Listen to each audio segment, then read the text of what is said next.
ಮುಂಗಾರು ಆರಂಭವಾಗಿ 40 ದಿನ ಕಳೆದರೂ ಕೂಡ ಬೀದರ್ ಜಿಲ್ಲೆಯಲ್ಲಿ ಮಳೆ ಇಲ್ಲದೆ ಬರದ ಛಾಯೆ ಆವರಿಸಿರುವಂಥದ್ದು. ಈಗಾಗಲೇ ಜಿಲ್ಲೆಯ ಜನರಲ್ಲಿ ಸಾಕಷ್ಟು ಆತಂಕ ಉಂಟಾಗಿದೆ. ಮಳೆ ಇಲ್ಲದೆ ಇದ್ದರೆ ಹೇಗೆ ಮಾಡಬೇಕು, ಬಿತ್ತನೆ ಹೇಗೆ ಮಾಡಬೇಕು, ಕುಡಿಯಲು ನೀರು ಹೇಗೆ ಮಾಡಬೇಕು ಅಂತ.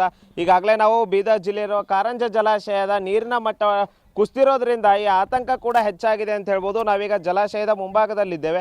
ಕಾರಂಜ ಜಲಾಶಯದಲ್ಲಿ ಏನು ಈಗ ಪ್ರತಿ ವರ್ಷ ಈ ಟೈಮ್ಗೆ ಸಾಕಷ್ಟು ಒಳಹರಿವು ಇರ್ತಿತ್ತು. ಈ ಸಾರಿ ಕಾರಂಜ ಜಲಾಶಯದಲ್ಲಿ ಒಳಹರಿವಿಲ್ಲದೆ ಒಂದು ರೀತಿ ಜಿಲ್ಲೆಯ ಜನರಲ್ಲಿ ಆತಂಕ ಉಂಟಾಗಿದೆ ಅಂತ ಹೇಳ್ಬೋದು. ಏನು 7.69 TMC ಸಾಮರ್ಥ್ಯದ ನೀರನ್ನು ಹೊಂದಿರ್ತಿತ್ತು ಈ ಕಾರಂಜ ಜಲಾಶಯ. 7.69 TMC ಸಾಮರ್ಥ್ಯದ ಜಲಾಶಯದಲ್ಲಿ ಈಗ ಕೇವಲ 4.5 TMC ಅಷ್ಟು ನೀರಿದೆ. ಪ್ರತಿ ವರ್ಷ ಈ ಟೈಮ್ಗೆ 4.8 TMC ಇರ್ತಿತ್ತು. ಅಂದರೆ ಒಳಹರಿವು ಹೊರಹರಿವು ಎರಡೂ ಇರ್ತಾ ಇತ್ತು. ಈ ಬಾರಿ ಒಳಹರಿವು ಇಲ್ಲ, ಒಳಹರಿವು ಇಲ್ಲ. ಅಂದರೆ ಏನು ಮಳೆ ಇಲ್ಲದೆ ಎಲ್ಲೂ ಕೂಡ ನೀರಿಲ್ಲದೆ ಜನರು ಆತಂಕಕ್ಕೀಡಾಗಿದೆ ಅಂತ ಹೇಳ್ಬೋದು. ಏನೋ 29,000 ಹೆಕ್ಟೇರ್ ಪ್ರದೇಶದಲ್ಲಿ ರೈತರು ಈ ಜಲಾಶಯವನ್ನು ನಂಬಿಕೊಂಡು ಬೆಳೆಯನ್ನು ಬೆಳೀತಾ ಇದ್ರು. ಆದರೆ ಈ ಬಾರಿ ಇಲ್ಲಿ ಕುಡಿಯಲಿಕ್ಕೆ ಮಾತ್ರ ನೀರು ಉಳಿದಿರುವಂಥದ್ದು.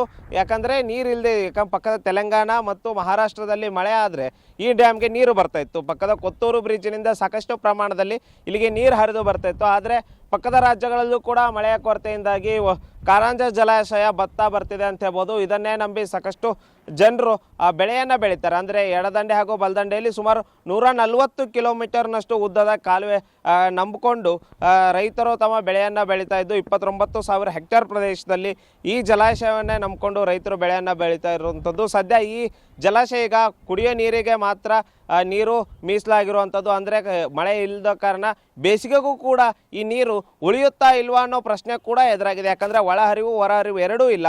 ಇನ್ನೂ ಮಳೆ ಬರುತ್ತೆ ಅನ್ನೋ ಗ್ಯಾರಂಟಿ ಇಲ್ಲ. ಹವಾಮಾನ ತಜ್ಞರ ಪ್ರಕಾರ ಈಗ ಈ ತಿಂಗಳು 30ರಿಂದ 40 ಮಿಲಿಮೀಟರ್ ಮಳೆ ಆಗುತ್ತೆ. ಅಂದರೆ ಪ್ರತಿ ಸಾರಿ ಈ ಟೈಮ್ಗೆ 170, 165 ಮಿಲಿಮೀಟರ್ ಮಳೆ ಆಗ್ತಿತ್ತು ಜುಲೈ ತಿಂಗಳಿಗೆ.